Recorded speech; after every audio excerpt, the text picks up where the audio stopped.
Darn, I think I stepped into dog shit.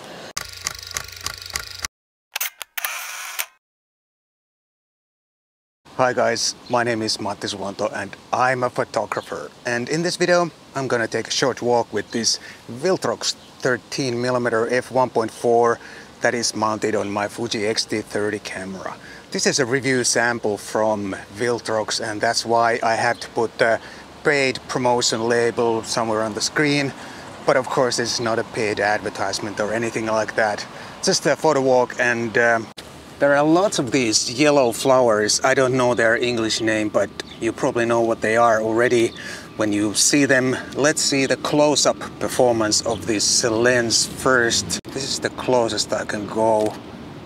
F1.4. Let me take another one at F4 to get some more depth of field. That is just about as close as I can go. Wide angles are never great close-up lenses, but I think this is quite decent. One thing I like already is the aperture ring, and I think aperture ring should be a standard feature on every lens that is designed for Fuji cameras, because pretty much every Fujinon lens has that, and it's somehow part of the Fuji ergonomics or Fuji handling.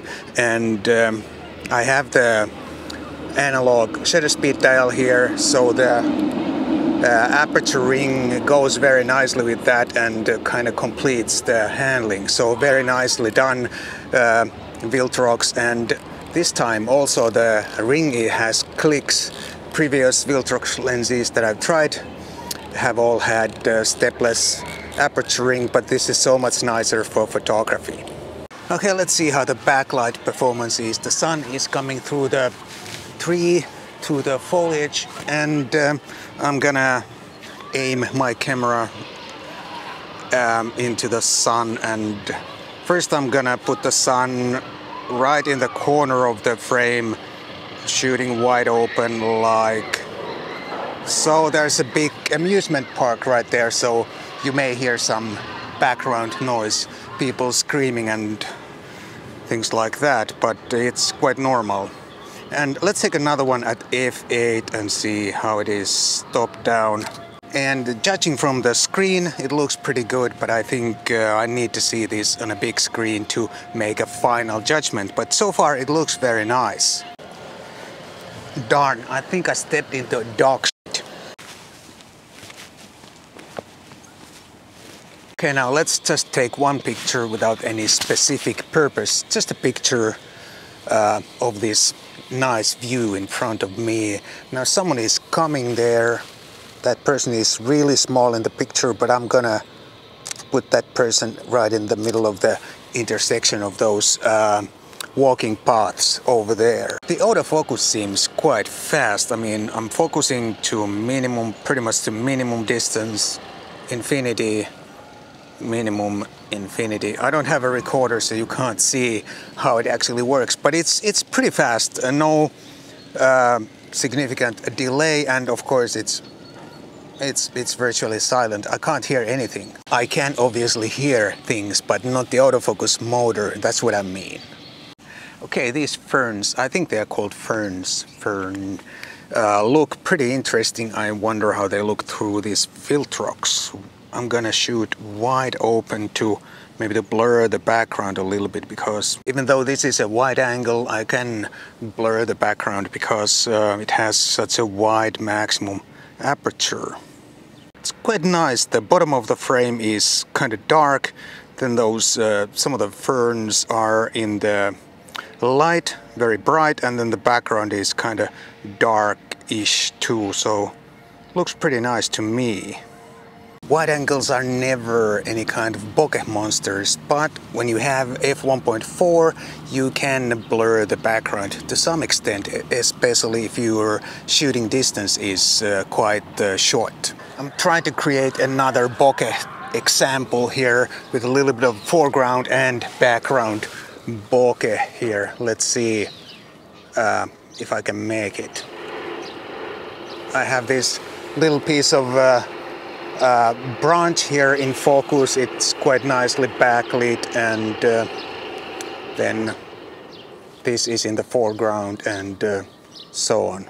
As you can see in the final picture, one more like, I don't know, like so. Wide open, of course. Now let's see how the sunstars come out. Okay, where's the sun? It's right there. I'm at F11. I think those sunstars were quite good looking sunstars, very pointy and clear at F11. Alright, now let's see if this lens is any sharp. Behind me you can see a pretty nice view over the north side of Helsinki, and I think that's pretty much the perfect scene to test the sharpness of this lens. I'm gonna shoot at f1.4 because that's the most important, right? Every lens is sharp at 5.6, and if the lens is sharp wide open, then it's sharp at every aperture. No lens gets worse when stopped down, except, you know, the highest f numbers when the diffraction kicks in. Alright, I'm gonna put the focus point right into the corner of the frame because I want to test the corner sharpness. And especially with wide angles, sometimes the focus plane is curved. That's why it's important to focus where you want your focus to be. I mean, your focus point has to be where you want your focus to be. So let's see how the corner sharpness is at f1.4. When I look at the results on my camera screen, it looks pretty darn impressive, and the corner seems very, very sharp indeed. Now let's see how the center of the frame is, because that should be even sharper and better. Alright, the same exact building, and yes, and exactly like I expected. The mid frame is sharper than the corner. I can also see some vignetting, but that is to be expected as well, because many lenses as wide as this have vignetting, and especially at such wide apertures you pretty much expect some vignetting.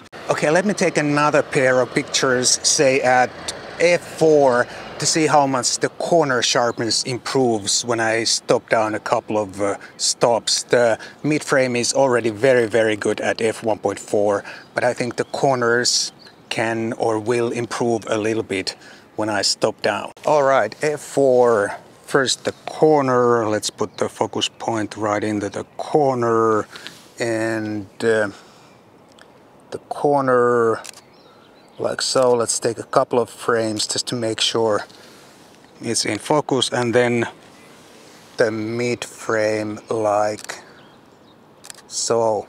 f4. Again, very impressive indeed. At f4, even the corners look super sharp as well as the center, and also the vignetting is pretty much gone by about f4. And now let's go back into my office and check out these pictures on a big screen and verify what I see on my camera screen, because the camera screen always is kind of small, and it's can be a little bit dangerous to make final judgments based on that.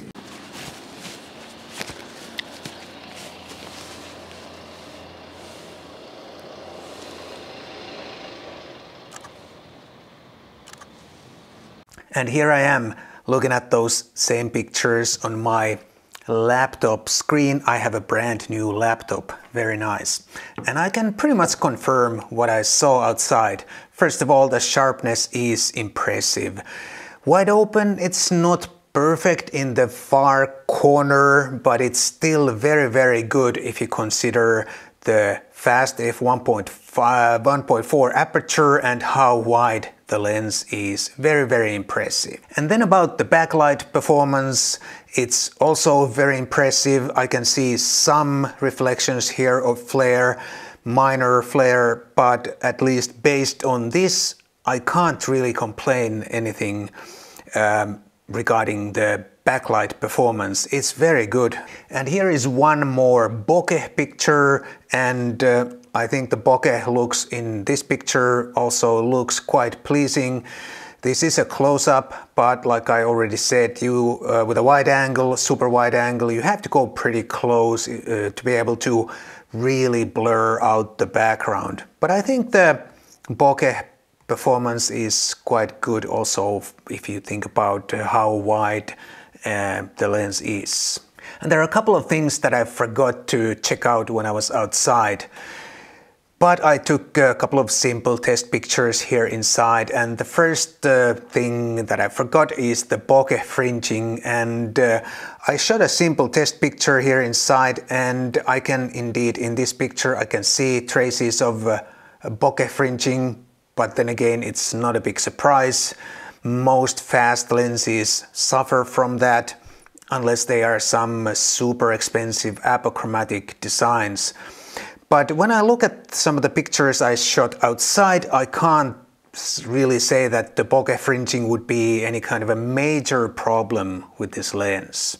The other thing I forgot is the distortions, but as we can see in this particular picture, there are no distortions. I suspect they are software corrected, but who cares, because it doesn't seem to have any negative effect on the image quality. I have to say I'm a little bit impressed, and I really like this Viltrox 13mm F1.4, and I think it's a very nice option for all Fuji users. Image quality, optical quality is great. It has the aperture ring, which I think is almost a must for a Fuji user or a Fuji lens. It's very well made, all metal construction, metal lens hood, no weather sealing though.